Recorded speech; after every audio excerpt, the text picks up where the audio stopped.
നമസ്കാരം കുട്ടികളെ. ഇന്ന് നമ്മൾ ബാരിഷ് കെ ബാദ് എന്ന മനോഹരമായ കഥയെക്കുറിച്ചാണ് പഠിക്കാൻ പോകുന്നത്. കനക് ശശി എഴുതിയ ഈ കഥ ഗുട്ട്ലി, ഗുഡ്ഡു എന്നീ കൂട്ടുകാരുടെയും മഴക്കാലത്തെ അവരുടെ കുസൃതികളുടെയും കഥയാണ്. നമുക്ക് ആദ്യം ഈ കഥയുടെ ഒരു സംക്ഷിപ്ത രൂപം നോക്കാം. മഴയ്ക്ക് ശേഷം പ്രകൃതിയെല്ലാം കഴുകി വൃത്തിയാക്കിയതുപോലെ പുതുമയുള്ളതായി കാണപ്പെട്ടു. അമലദാസ് പൂക്കൾ മണ്ണിൽ വീണ് കൂടുതൽ മഞ്ഞയായി തോന്നി. പുൽക്കൊടികളുടെ അറ്റത്ത് തങ്ങിയ മഴത്തുള്ളികൾ എപ്പോൾ വേണമെങ്കിലും താഴേക്ക് ഊർന്നു വീഴാമായിരുന്നു. അടുത്ത മഴ തുടങ്ങുന്നതിനു മുൻപ് പക്ഷികൾ അവരുടെ അത്യാവശ്യ കാര്യങ്ങൾ തീർക്കാൻ തിടുക്കത്തിൽ ഓട്ടവും ബഹളവും വെച്ചു.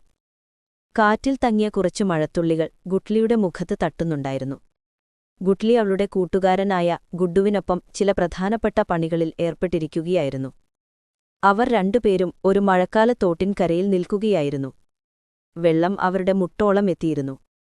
ഇരുവരും ഇലകൊണ്ടുള്ള തോണി ഒഴുക്കിവിടാൻ ശ്രമിച്ചു. തോണിയിൽ ചില യാത്രക്കാരെ നിർബന്ധപൂർവം കയറ്റിയിരുന്നു. ഒരു ഉറുമ്പ്, ചുവപ്പ് കറുപ്പ് നിറമുള്ള ഒരു പ്രാണി, ഒരു മണ്ണിര എന്നിവരെയായിരുന്നു അവർ.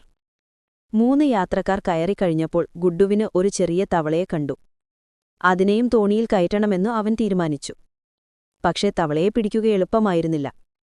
ഗുഡ്ഡു വീണ്ടും വീണ്ടും ശ്രമിച്ചു. തവള ഓരോ തവണയും ചാടിപ്പോയി. ഗുഡ്ഡു അങ്ങനെ ചാടി നടക്കുന്നത് കണ്ട് ഗുട്ട്ലി ചിരിച്ചുകൊണ്ടേയിരുന്നു. എങ്ങനെയോ തവള ഗുഡ്ഡുവിന്റെ ഉള്ളംകൈയിൽ വന്നുപെട്ടു. ഗുഡ്ഡു ഗുട്ട്ലിയോട് പറഞ്ഞു, "നോക്ക്, ഞാനിതിനെ തോണിയിൽ വെക്കുമ്പോൾ നീ തോണി വിടണം." ഗുട്ട്ലി ചിരിച്ചുകൊണ്ട് സമ്മതം മൂളി. ഗുഡ്ഡു എണ്ണി 1, 2, 3 എന്നിട്ട് തവളയെ തോണിയിലിരുത്തി. ഗുട്ട്ലി തോണി വിട്ടു. തോണി വെള്ളത്തിനൊപ്പം അതിവേഗത്തിലൊഴുകി. ഗുഡ്ഡുവും ഗുട്ട്ലിയും വളരെ സന്തോഷത്തിലായിരുന്നു. എന്നാൽ കുറച്ചു ദൂരം പോയപ്പോൾ ഒരു യാത്രക്കാരൻ വെള്ളത്തിലേക്ക് ചാടി. അവന്റെ ചാട്ടത്തിൽ തോണി ആടിയുലഞ്ഞു മറിഞ്ഞുപോയി. ഗുഡ്ഡുവും ഗുട്ട്ലിയും ശ്വാസമടക്കി പിടിച്ച് തങ്ങളുടെ തോണിയെ നോക്കി നിന്നു. യാത്രക്കാർക്ക് എന്തു സംഭവിച്ചു എന്തോ. അപ്പോഴാണ് ഉറുമ്പ് വെള്ളത്തിൽ നീന്തി ഒരു മരച്ചില്ലയുടെ അകത്തേക്ക് പോകുന്നത് കണ്ടത്. മണ്ണിര വെള്ളത്തിനടിയിലേക്ക് എവിടേക്കോ പോയി. കോസമരത്തിലെ ചുവപ്പു കറുപ്പ് പ്രാണിയെ മാത്രം ഒരു വിവരവുമില്ലായിരുന്നു.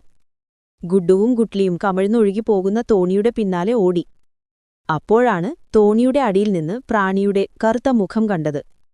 ഗുട്ട്ലി സാവധാനം അതിനെയെടുത്ത് കോസമരത്തിന്റെ ഇലകളിൽ വിട്ടു. തുടർന്ന് അവർ മഴക്കാലത്ത് മാത്രം കാണുന്ന മനോഹരമായ ചുവപ്പു നിറത്തിലുള്ള ഗോകുൽഗായ് എന്ന പ്രാണികളെ തിരയാൻ തുടങ്ങി. ഇതിനിടയിൽ ഗുഡ്ഡു ഒരു ചാന്ദനി മരം കുലുക്കി ഗുട്ട്ലിയുടെ ദേഹത്തേക്ക് വെള്ളം തെറിപ്പിച്ചു. ഗുഡ്ഡു ഓടുകയും ചിരിക്കുകയും ചെയ്യുകയായിരുന്നു. ഗുട്ട്ലി ഉച്ചത്തിൽ വിളിച്ച് അവന്റെ പിന്നാലെ ഓടി.